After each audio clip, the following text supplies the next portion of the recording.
167 seconds, 2 minutes and 47 seconds. Congressman Jared Moskowitz stood up, held a FEMA disaster relief allocation report above his head, and asked the question that would silence the entire chamber longer than any question about missing money in congressional history. Mr. Miller, this report shows $2.7 billion allocated from the FEMA Disaster Relief Fund in fiscal year 2025. The authorization states hurricane and wildfire emergency response, but FEMA has no record of deploying this money to any disaster zone. No hurricane survivors received it. No wildfire victims saw it. The families still waiting for help never got a single dollar. So I have one very simple question. Where are the disaster funds? Miller's hands went completely still on the table, his face drained of color in real time. Not pale, drained, like someone had opened a valve and let all the blood out. His lead attorney grabbed his wrist under the table, but it was too late. The FEMA report was on every screen in the room, and Jared Moskowitz, the former director of Florida's Division of Emergency Management, the man who managed hurricane response for the third largest state in the country, had not even started breaking down the allocation timeline yet. If you are new to Patel Report Files, subscribe right now, because what you are about to witness is someone who actually saved lives during disasters, dismantling someone who allegedly stole money meant for victims. House Oversight Committee, Room 254, Wednesday morning, 11:23 a.m. Eastern. The hearing was listed as Oversight of Federal Emergency Management Spending and Disaster Response Coordination. Emergency Management Spending.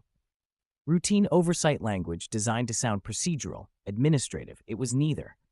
Moskowitz walked in carrying a weathered leather briefcase, old, worn, the kind someone carries through actual emergency operations, not polished leather for show. Inside that briefcase was a single document, 284 pages. FEMA Office of Inspector General Audit, completed 8 weeks earlier, classified as law enforcement sensitive until 4 days ago when a federal judge ordered its release to Congress. Miller arrived with his standard legal team. 3 attorneys. He looked confident, prepared. He had briefing materials about emergency authorization protocols, disaster declaration procedures, interagency coordination frameworks. He thought he could navigate questions about FEMA policy. He had not prepared for someone who ran actual disaster operations. He had not prepared for Jared Moskowitz. The first 45 minutes were standard. Other representatives asked their questions. Emergency preparedness protocols, FEMA response times, coordination with state agencies. Miller gave smooth answers, professional, controlled. He referenced policy frameworks. He cited federal guidelines. He looked comfortable. Then Moskowitz took the microphone and said 4 words that changed everything. Let's talk about hurricanes. The room shifted. The energy changed. Moskowitz opened his briefcase, pulled out the FEMA audit, set it on the table with a sound loud enough to echo through the microphones. Mr. Miller, I ran emergency management for the state of Florida for 4 years. I managed response and recovery for Hurricane Irma, Hurricane Michael, Hurricane Dorian. I coordinated with FEMA on every single deployment.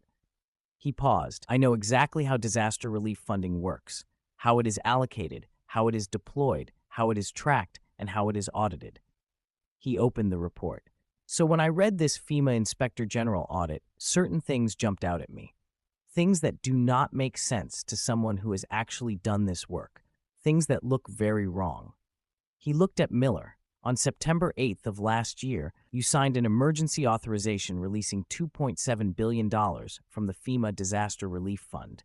The authorization memo states, quote, immediate deployment for Hurricane Helena response and Western states wildfire emergency operations, end quote. He set the memo down. Hurricane Helena made landfall on September 2nd, 6 days before your authorization. The damage assessments were still being conducted. FEMA had not even finished preliminary surveys, but you released $2.7 billion. He paused. That is unusual, Mr. Miller. In my experience, FEMA does not release multi-billion-dollar allocations before damage assessments are complete. So my first question is, what was the emergency that required bypassing standard assessment procedures? Miller leaned forward. Congressman, emergency authorizations are designed for rapid response to ensure resources reach affected communities without bureaucratic delays. The situation required, I'm going to stop you right there. Moskowitz held up his hand. Because I actually know what rapid response looks like. I have deployed emergency funds. I have coordinated disaster relief. I have worked with FEMA administrators in real time during active hurricanes. He pulled out a second document. This is the FEMA deployment log for Hurricane Helene. It shows every dollar FEMA actually spent on hurricane response through March of this year. 6 months after the storm, temporary housing assistance, individual assistance grants, public infrastructure repairs, debris removal, medical services, all of it documented. He opened it. Total FEMA spending on Hurricane Helene response through March, $340 million. He looked at Miller. You authorized $2.7 billion. FEMA deployed $340 million. That is a discrepancy of $2.36 billion. He did the math slowly, deliberately. Where is $2.36 billion, Mr. Miller? A murmur started in the gallery. Moskowitz was not done, and the wildfire operations you mentioned in your authorization memo, Western States Wildfire Emergency Operations. He pulled out a third document. This is the National Interagency Fire Center report for last year's wildfire season. It documents total federal wildfire suppression costs across all Western states. Forest Service, BLM, FEMA contributions, everything. He opened to a flag page. Total federal suppression costs for the entire wildfire season, $412 million, the entire season, every fire, every state. He set it down. So even if every single dollar of wildfire spending came from your $2.7 billion authorization, which it did not, that still leaves over $1.9 billion unaccounted for. He paused. Mr. Miller, where are the disaster funds? The room went quiet, the heavy kind of quiet. Moskowitz continued, his voice steady. So let me help you, Mr. Miller. Maybe you do not remember where $2.7 billion went. Let me show you. He pulled out the authorization form itself. This is your emergency authorization from September 8th, and at the bottom, in the section marked Recipient Entity, there is a name, Emergency Response Solutions, LLC. He held it up for the cameras. Emergency Response Solutions. Sounds legitimate, right? Sounds like a company that responds to emergencies and helps disaster victims. He set it down, so I looked them up. This is what I found. He pulled out a corporate registration document, Emergency Response Solutions, LLC.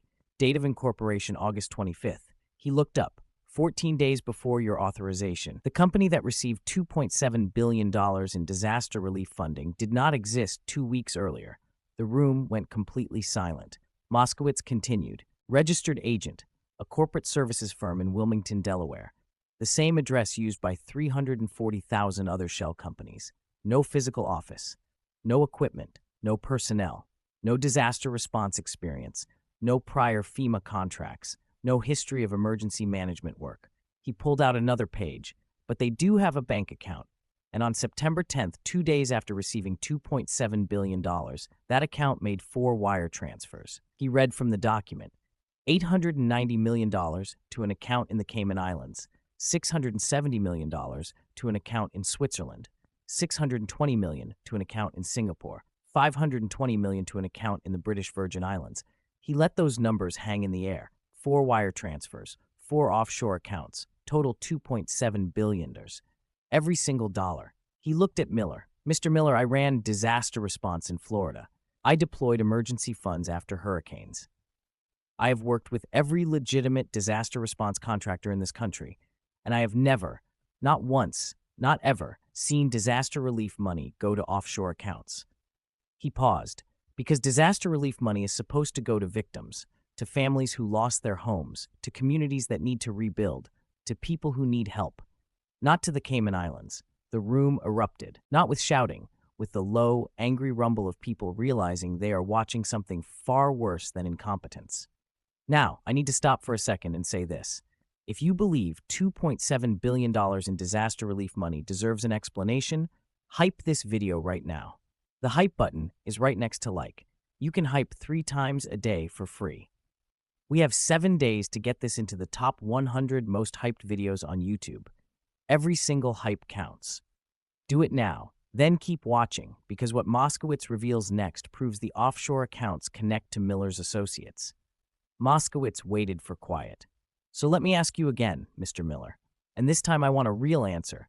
Where are the disaster funds that were supposed to help hurricane victims and wildfire survivors? Miller opened his mouth. Nothing came out. His attorney whispered something urgent. Miller shook his head, and that is when the silence started. Moskowitz pulled out his phone, opened the stopwatch app, held it up. I am going to time this, Mr. Miller, because the American people deserve to know how long you are willing to sit here protecting whoever stole disaster relief money from victims who lost everything. He pressed start. The room was completely still. 10 seconds. Miller's jaw clenched tight. 20 seconds. His lead attorney writing frantically on the legal pad. 30 seconds. A Republican congressman from Texas leaned into his microphone. Jared, my state had wildfires last year. My constituents are still waiting for help. They need to know where that money went. Miller looked at him, said nothing. 40 seconds. Moskowitz stood up, still holding the stopwatch. Mr. Miller, I managed Hurricane Irma response. 134 deaths. $50 billion in damage. Every single dollar mattered. Every generator, every tarp, every bottle of water, because people's lives depended on it. 50 seconds. Families were trapped on rooftops. Communities had no power. Hospitals were running on backup generators. 60 seconds. 1 full minute. And you took $2.7 billion meant for disaster victims and gave it to a company that did not exist 2 weeks earlier. A company that sent all of it offshore within 48 hours. The committee chairman spoke. Mr. Miller, you are under oath. Answer the question. Where are the disaster funds? 70 seconds. Miller's hands trembled slightly. He pressed them flat on the table to stop it. 80 seconds. A Democrat from Florida stood up. Jared is right. Hurricane victims in my district are still living in FEMA trailers. They are still waiting for help. And you are sitting here silent about $2.7 billion.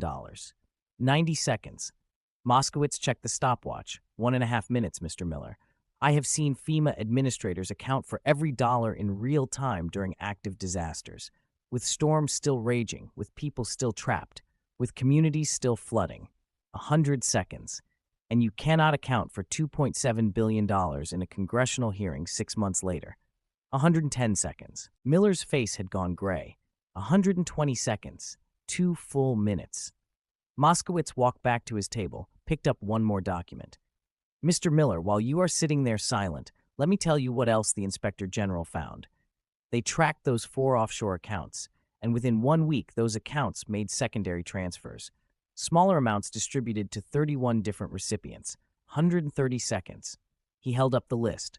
Law firms, consulting groups, private investment funds. And here is what is interesting. 4 of those 31 recipients have direct connections to your office. 140 seconds. One is a former deputy who left DHS in August, 1 month before your authorization. One is a contractor who worked on your policy team. One is a law firm that represents your associates. One is a consulting group where your former chief of staff now works. 150 seconds. The money meant for hurricane victims ended up in accounts connected to your staff, Mr. Miller. 160 seconds, 2 minutes and 40 seconds. Moskowitz stopped walking. Mr. Miller, I am going to count to 167, and then I am going to enter every page of this Inspector General audit into the congressional record. And I am going to move to refer this to the Department of Justice. Because what you did is not just incompetence. It is theft from disaster victims. 163, 164, 166, 167. He pressed stop, 2 minutes and 47 seconds. He turned to the committee. Mr. Chairman, the witness has refused to answer. I move to enter the complete FEMA Office of Inspector General audit into the congressional record, all 284 pages. I further move to refer this matter immediately to the Department of Justice for criminal investigation into misappropriation of federal disaster relief funds and violations of the Stafford Act. The motions were seconded immediately. Both passed unanimously. Moskowitz gathered his documents. Mr. Miller, I ran disaster response in Florida. I know what it looks like when someone actually cares about helping people who lost everything in a hurricane. And I know what it looks like when someone steals from them. He pointed at the FEMA report, 167 seconds. That is how long you sat here protecting whoever took $2.7 billion from hurricane victims and wildfire survivors. Money that should have gone to families rebuilding their homes. Money that should have helped communities restore power and water. Money that should have provided shelter for people who lost everything. He paused. That silence tells me everything I need to know, and it tells the American people everything they need to know. The hearing ended. Miller was escorted out. His attorneys surrounded him, but there was nothing to say. Jared Moskowitz had just documented the entire chain: FEMA authorization, shell company incorporation, offshore wire transfers, secondary payments to Miller's former associates. 167 seconds of silence, the longest refusal to answer a question about disaster relief in congressional history. This is not about politics. This is about disaster relief. Money that is supposed to go to families who lost their homes in hurricanes, to communities trying to rebuild after wildfires, to people who need help desperately, and $2.7 billion of it went to offshore accounts instead.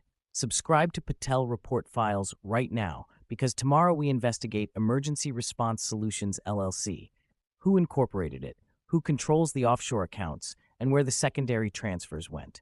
The shell company, the Cayman Islands account, the 4 associates connected to Miller's office, all documented, all public record. Share this video everywhere. Hurricane victims are still waiting for help. Wildfire survivors are still rebuilding. And $2.7 billion more of them is sitting in offshore accounts. 167 seconds. That is how long Stephen Miller protected whoever stole disaster money. And Jared Moskowitz, someone who actually saved lives during hurricanes, just made sure everyone knows it. 2 minutes and 47 seconds. That is all it took to prove $2.7 billion in disaster relief was stolen. And every second is documented.